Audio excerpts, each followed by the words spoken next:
This is an old timer. It's a 1986 Honda 350. And the problem with this is the one-way clutch, or the starter. I guess it's technically called a sprang clutch. And when I hit the start button, we hear spinning but nothing grabbing. And when it does grab, it clashes and bangs. So that sprang clutch is on the back of your flywheel, which is in here. So to work on this machine, I'm going to first take the starter off. So there's a couple of bolts on the back of it and the main power wire, and it'll pull right out. And then I have to take this off so that I can get this off, so I can take a little drive shaft off, and then I can take the case off, and then I have to pull the flywheel out, and it'll be on the back of that.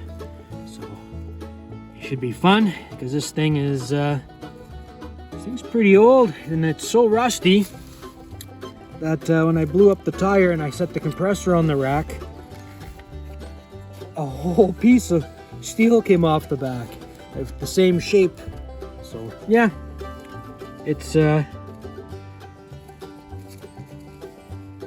looking the way I feel when I get up in the morning.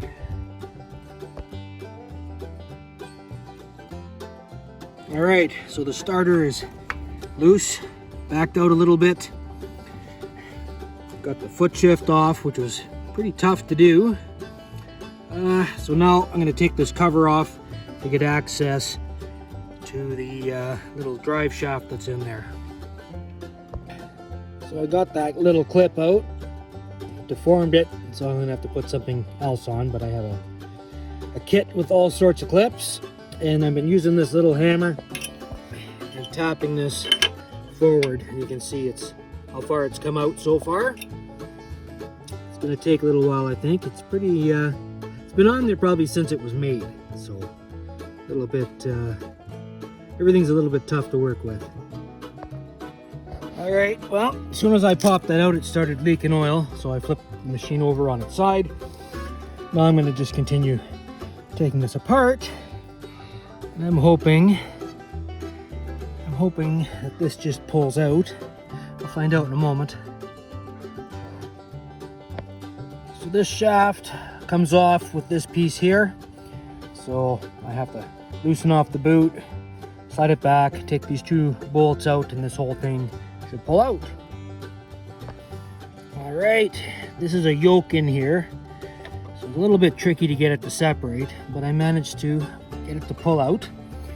So now I'm going to take this cover off and work my way around the case and get all those out of there. There's probably a reducer gear that I'll have to pull out, but should be straightforward from this point. It's always good to get a picture or a video of what you're taking apart, and I was not expecting that, but there are teeth missing there. So this piece is just slides in and out, just a hollow tube. This reducing gear is a little bit pooched, so I'm gonna have to find one of those. All right, to get this last one off, you got to take your foot step off, and it'll also be in the way when you go to pull your case off. So I'm also gonna have to pull this line off as well. Other than that, I think I'm just about home free to pull this. So I pulled that gear out. There's a washer that goes with it. I'm not sure. I think the washer sits behind it. I'll have to look in the parts diagram. I think my one-way gear might actually be good, but I have to take this off anyway because I want to get all the little fragments of steel out. So 17 mil, and we'll get that out of there. To get that flywheel off, you need yourself a big 22 millimeter 1.5 pitch bolt and you just turn it into the center. You can buy tools online on Amazon as well. And that's it, it's off. Now don't lose the little key that sits in that. You can see it. Sits in that little groove there. There's a key that locks it onto the shaft. So anyway, I'm going to get this all cleaned up here. Well, if you're going to change your sprang gear, you're going to want to take these out all the way around.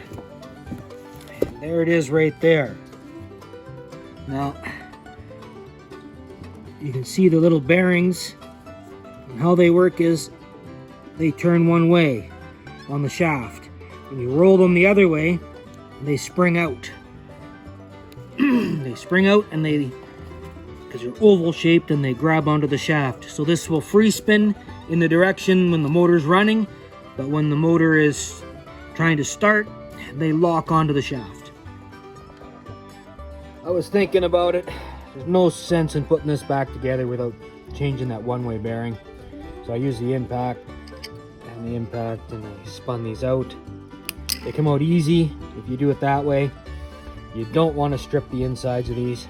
So anyway, I'm going to change it. Put the new one on. Maybe this one was slipping and grabbing, and that's why those gears broke. So I just turned a couple of these into the back, pulled it out, and I dropped the new one in.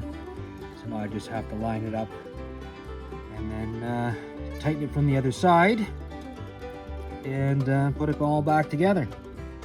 So I need to line that up with that little key and make sure that that doesn't pop out of place. It should be in there tight. It's been there for over 30 years, so yeah.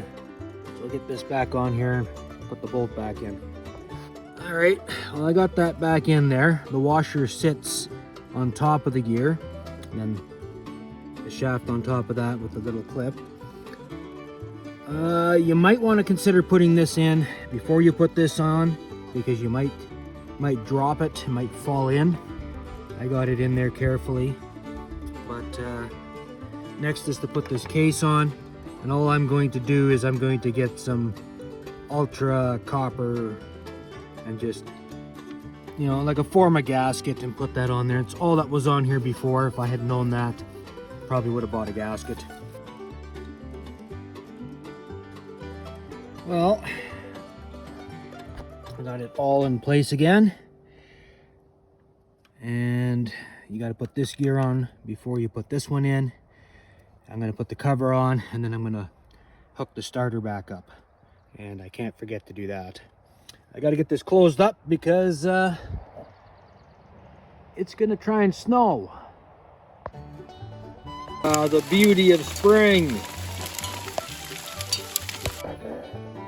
All right, so I found myself a clip.